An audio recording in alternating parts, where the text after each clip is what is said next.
YouTube, Christine here, Skinny Brit to be, coming to you with my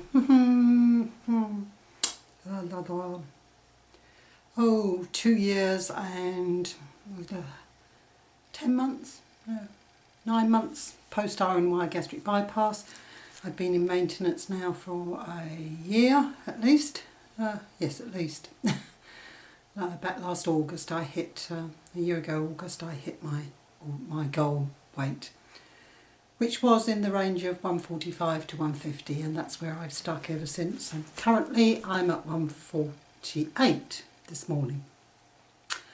So still seem to be sticking there. So what's new with me? I've been released from my cast, because if those of you who watched last time will have seen that I broke my wrist, and I now have to wear this slight brace for a couple of weeks, and then whenever I feel as though I'm going to do something really heavy, I have to put it on. But I can take it off during the day, and I don't sleep in it either, because I don't really feel I'm going to be falling around anywhere. Okay, so when I did break my wrist, they wanted me to go for a low density porosity scan of my bones to see if I had osteoporosis, because they were doing a research project into it. And my results have come back normal. The thing that I didn't think to ask was whether that was normal for my age or normal for everybody, because I believe that the rates change depending on your age, etc., as to what they classify as normal, because you do lose bone density, evidently, as you get older.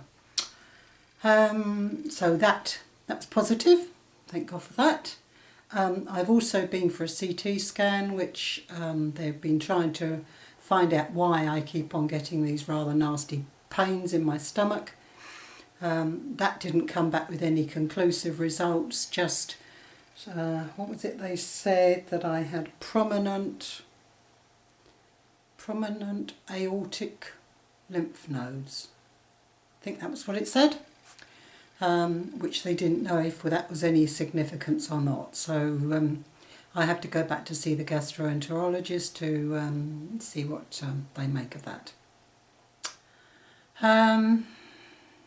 But I'm pleased to report that the pains that I was getting in my stomach have definitely decreased. So obviously some of the newer medication that I've been taking has helped.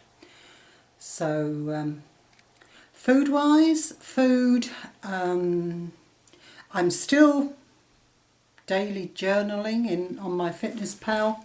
I do feel that really helps me, especially as I've discovered that, whereby in the past I was almost scared to cook, I now really quite enjoy cooking, etc., or baking. So I need to know exactly what I'm eating. I'm also developing a whole range of bariatric and non-bariatric friendly recipes for my family, etc. My husband is always checking on his weight, etc. Not that he's overweight, he's right in the middle of his range for BMI.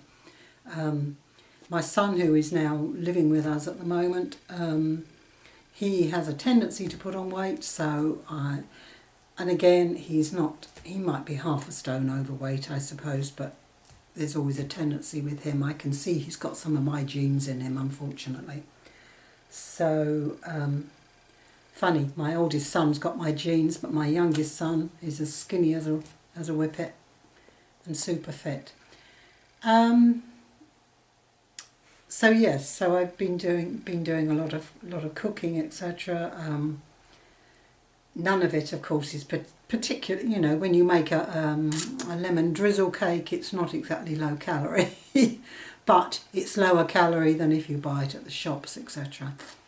And I know exactly what's gone into it, and so I feel it's safe for me to have X number of grams or ounces of it, etc. And I know I can plot it on my Fitness Pal and take it into account. I also, all three of us went out blackberrying yesterday and came back with an enormous great big pile of blackberries. So this morning I've been making blackberry and apple jelly. So that should be interesting. But I do quite like blackberry and apple jelly on turkey and on lamb, strangely enough. So my next venture is into making some mint apple jelly, which of course I love on lamb as well, and I've got plenty of apples.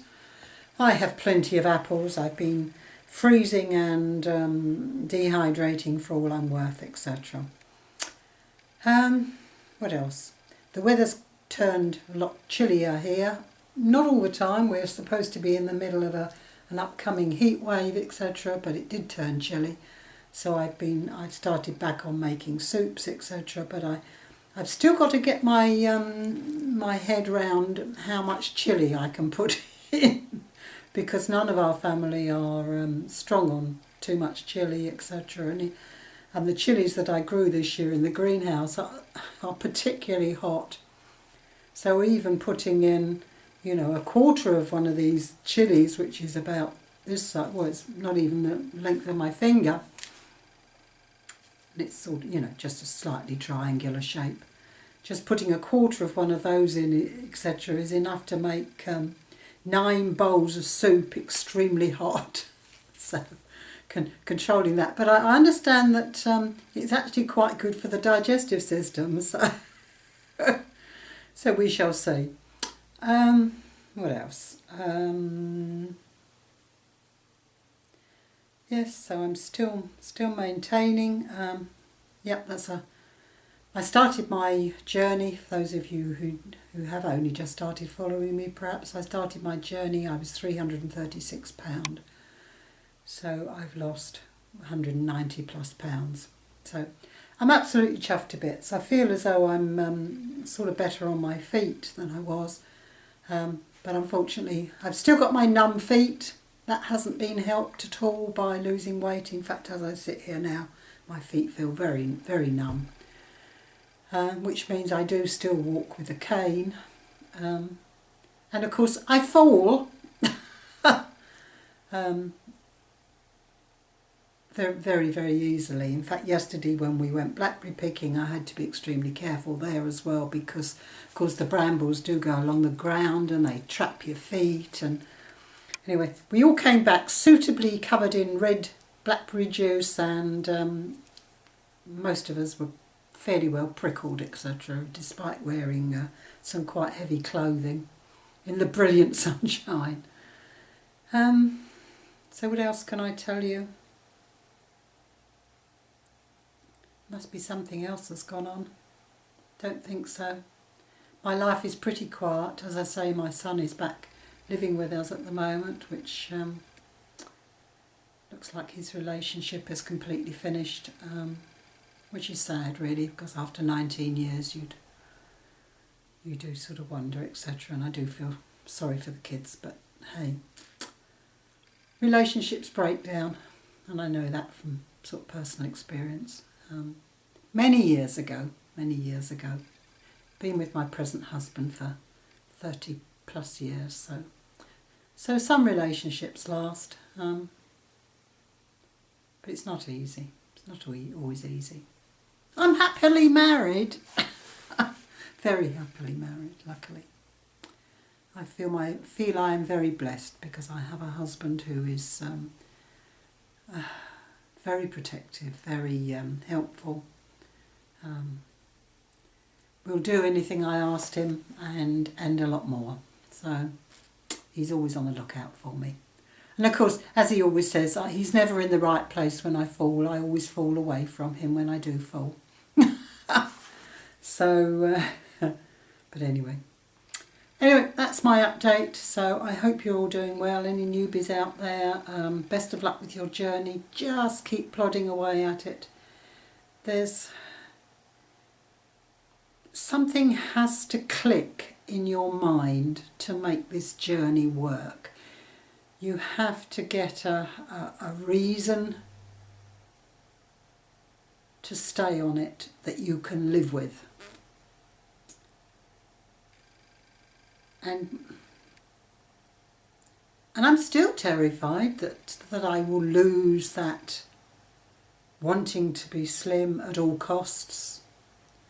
I mean, the saying, you know, nothing tastes as good as slim feels, or something of that nature.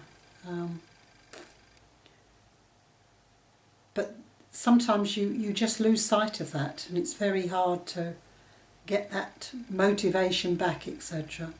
I still can't get motivated to exercise. I do still walk, not as much as I used to when I was in the losing phase. But hey, I wanted a lifestyle that I could live with. I didn't want to be a super athlete. I just wanted to be healthy, reasonably fit. But having said that, I seem to be plagued, absolutely plagued by hospital appointments, etc., etc., etc. We just have a calendar full of them, my husband and I. Even the health centre, you know, they want me to go for a flu jab. They want me to do my blood pressure they want me to go for a yearly checkup. They want me to do my blood pressure for 4 days before I go so they can monitor my blood pressure. Okay, it's all preventative, but I'm so sick of being at the doctor's. So yes, so healthy, I suppose. Perhaps that's what my motivation is, to get and stay healthy. Don't get me wrong, I don't feel unhealthy. I just, you know, every now and again I get this shocking pain which really knocks me for six, but hey. Anyway, that's all for now. I've been rabbiting on again. God knows how long I've been talking for. But best of luck to all of you, and I'll speak to you soon. Sorry the update took so long for me to do, but life gets in the way, doesn't it? Hey. Love you all. Bye.